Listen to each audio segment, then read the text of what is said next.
In today's video, I will be giving you the most underrated players on every team in the NFC. Last time I did the underrated players on the AFC team, so go check that one out once you watch this one, and I will be doing overrated for both conferences as well very, very soon. Either way, before we get into this video, let me remind you, check out W.GG. Use code SHREDDER for 10% off your order of all their energy drinks or other products. They taste great. They're cheaper than most energy drinks you're going to find in terms of the cost per drink. Either way, make sure you check out W.GG or click the link in the description, and let's get right into this video.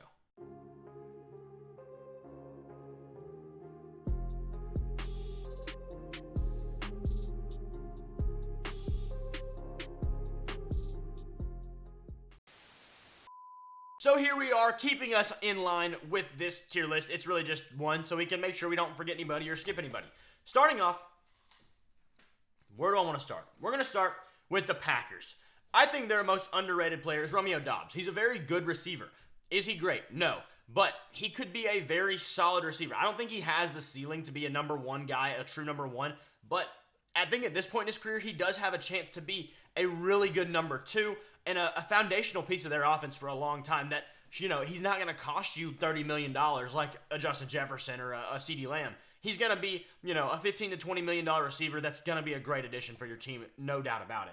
Next, the Bears. To me, I think it's Cole Kmet. Cole Kmet, is he a top 5 tight end? No. But is he maybe a top 10 one? Probably.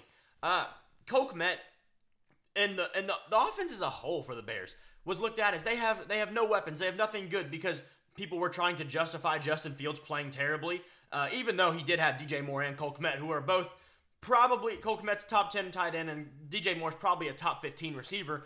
But either way, these guys aren't bad. Yeah, the line sucked. Yeah, the offensive coordinator wasn't great, but was he the worst? I don't know. Either way, he's talking about Cole Kmet here. This dude does everything. He blocks, he catches, he runs. He does everything you need a good tight end to do, and he's going to be a very solid player for them. Did they pay him a little much? Sure. But either way, good player. Next, the Vikings. We're going to go with the corner, Byron Murphy. From Arizona, they get him over. Very solid corner. He always has been, but no one really gives him credit, probably because he's been playing on terrible defenses for years now. But, you know, the Cardinals' defense was bad while he was there. The Vikings' defense wasn't great this past year, though it was much improved from what it had been. Either way, he's a very solid player, and there's nothing wrong with that. The Lions, we're going to go with Frank Ragnow. You know, I don't like going offensive linemen in these videos, the underrated, but I'm going to do it a couple times in this one, mainly because every offensive lineman is underrated. Every single one, because no one gives credit to offensive linemen ever. However, Frank Ragnow is tough as nails. This dude does not ever, give up on anything. He played with, a broken neck a year or two ago. Not really, but kind of. It was a serious injury. This dude is an absolute, beast. There's nothing that will stop that man from playing football. Next, we'll go to the Atlanta Falcons. I also don't like touching rookies in this type of video because it's hard, but at the same time, Clark Phillips III had a very good season. He actually played in a bit of a position that I didn't expect him to in being an outside guy. At least he did sometimes. He is a perfect, slot in for a slot corner. That would be a great job for him. However, he's going to be able to play both ways. The outside, the inside. He can do both. He's a very good prospect from last year. If you remember, he was one of my favorite guys that went in that, I think it was the 4th round. He was my favorite pick out of that whole round. And he's going to be a really good building block for that defense to match up with A.J. Terrell and Jesse Bates and all that. After the Falcons, we'll go with the Saints. They also get a corner. Paulson Adebo. Been a really good corner for a couple years, but he's in Marshawn Lattimore's shadow, Tyrann Mathieu's shadow, Demario Davis, Cam Jordan's shadow. He's buried on the list of best players on that team. However, he's probably better than some of them. He plays better, at least. Is it because he's guarding number 2, number 3 wide receivers? Maybe so. Maybe that's part of it. But either way, he does his job and does it very, very well. No doubt about that. The Bucks. This is where I'm going to hit another offensive lineman. Luke Godecki. You get the point. The right tackle, not Tristan Wirfs. Really good tackle. After they lost Donovan Smith last year, people thought it was going to drop off a bit. Godecki stepped in, and it was really fine. He did very well. There's nothing wrong with him playing that position, and though it was the main reason I bring him in is because it was an expectation of a drop-off, and really, it wasn't at all. It was actually pretty solid either way. Next, the Panthers, the last team in this division. I think it's Deontay Johnson. I think Deontay Johnson is a very underrated wide receiver. He's really solid at everything. And in terms of his routes, some of the best in the league. Maybe the best pure route runner in the league. Now, does he give you the hands, the yak ability that other receivers do that make other receivers better? No. Maybe for example, Devontae Adams, Brandon Ayuk. Those are two really good route runners. You could argue Deontay has better routes, but doesn't have the yak ability, doesn't have the hands that Devontae has. Things like that, make him really great in some spots, but make him also not the best in others. The Philadelphia Eagles, we're going to start with the NFC West, the NFC East now, excuse me. Their most underrated player, in my opinion, is Reed Blankenship. This guy is a very good safety. Is he great? No. Will he ever be great? More than likely, no. But he's very, very good. That's all you ask for in a lot of these guys. Not everybody on a team can be a star player. Not everybody is going to be a superstar. Reed Blankenship does his job, does it well. And last year, with all the names they had in that secondary, they had him, they had Kevin Byard, they had Darius Slay, James Bradbury, Avonte Maddox, who was hurt, Eli Ricks, not something to flash at there. But either way, he was one of the most consistent players in the midst of all those guys who, a lot of them, have been really solid players that were at their peak better than him in their careers, yet he was the one that played consistently, he played well. Reed Blankenship proved himself to be a very solid and formidable player for that Eagles defense. Maybe not the best, but definitely a good one that you should not let go of. The Cowboys, very similar situation with Malik Hooker. Malik Hooker is a really, really good safety. A couple years ago, I believe it was the Colts, they let him go, they let him walk, and that was a big mistake. They need a safety now, and guess what? They had one that was really, really solid. Did he make some mistakes here and there? Yes. Is he the best player ever, just like Reed Blankenship? No. But they're never going to be the guy who really, play in and play out, ruins the game. They might make a mistake here or there. So does the best of the best players. But these guys are never going to just throw the game away on their own, their own doing. They're not going to be the guys who mess up everything for the team. They're going to be guys who, you're going to want to keep around because they're going to consistently do their jobs and do them very well. After that, the Commanders.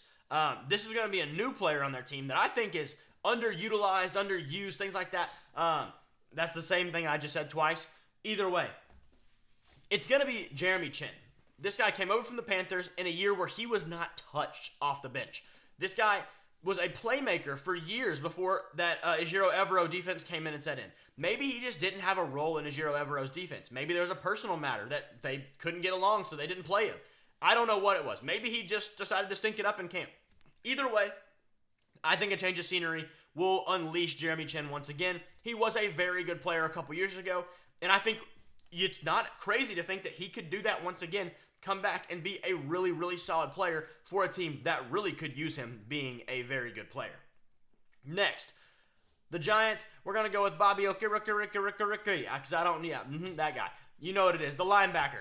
Really a good linebacker. Does he ever get credit for being a top linebacker in the league? Absolutely not. Should he get credit for being one of the probably top 5 to 7 linebackers in the NFL?